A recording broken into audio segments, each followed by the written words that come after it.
That's where we're going. Straight through this place and deeper in.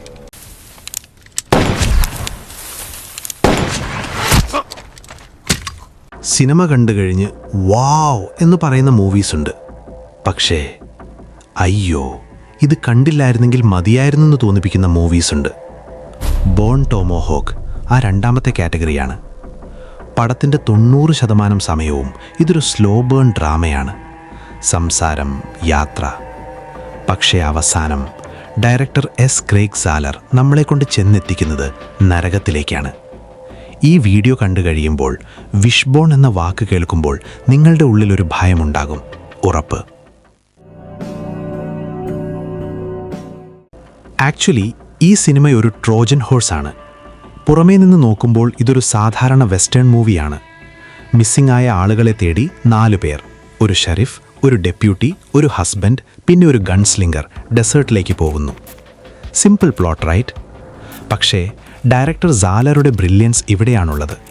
പുള്ളി നമ്മളെ ബോറടിപ്പിക്കും. Yes, you heard me right. ആദ്യത്തെ 1 മണിക്കൂർ action ഇല്ല, ഗൺ ഫൈറ്റ്സ് ഇല്ല, വെറും സംസാരം മാത്രം. എന്തിനാണ് ഇങ്ങനെ ഒരു ലാഗ് ഉണ്ടാക്കിയത്? കാരണം നമ്മൾ ആ ക്യാരക്ടേഴ്സിനെ സ്നേഹിച്ചു തുടങ്ങും. റിച്ചർഡ് ജെങ്കിൻസിൻ്റെ ചിക്കറി എന്ന ക്യാരക്ടറിനെ നോക്കൂ. ഒരു പാവം മനുഷ്യൻ. പുള്ളിയെ കാണുമ്പോൾ നമുക്കൊരു ഗ്രാൻഡ് ഫാദർ ഫീൽ വരും. സാലർ നമ്മളെക്കൊണ്ട് ആ ക്യാരക്ടേഴ്സിനെ അഡോപ്റ്റ് ചെയ്യിക്കുകയാണ്. സോ ദാറ്റ് ക്ലൈമാക്സിൽ അവർക്കൊന്ന് വേദനിച്ചാൽ നമുക്കത് താങ്ങാൻ പറ്റില്ല. That is screen play magic.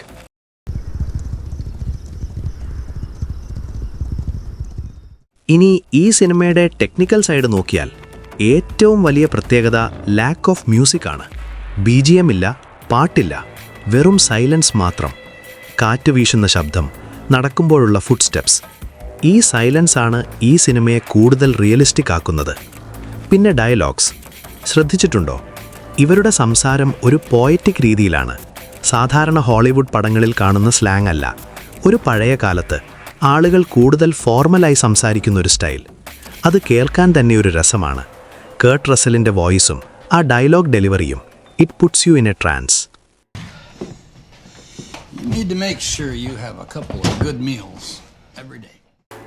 ഇവിടെയാണ് നമ്മൾ ആ ഡാർക്ക് ടേണിലേക്ക് വരുന്നത്. ഷെറിഫും ടീമും ആ കേവിലെത്തുന്ന സമയം.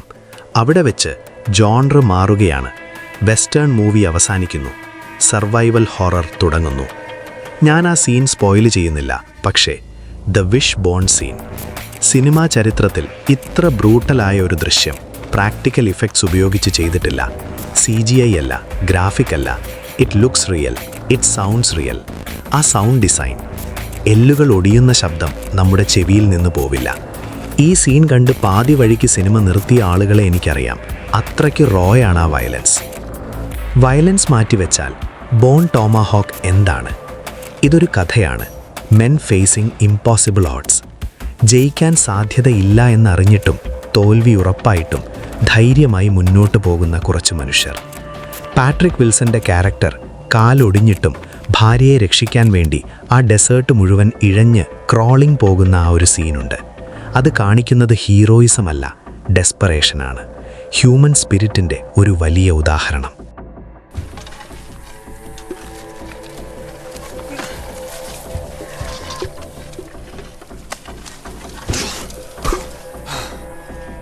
വേർഡിക്റ്റ്: ബോൺ ടോമഹോക്ക് എല്ലാവർക്കുമുള്ള സിനിമയല്ല. വീക്ക് ഹാർട്ട് ഉള്ളവർ പ്ലീസ് സ്റ്റേ അവേ.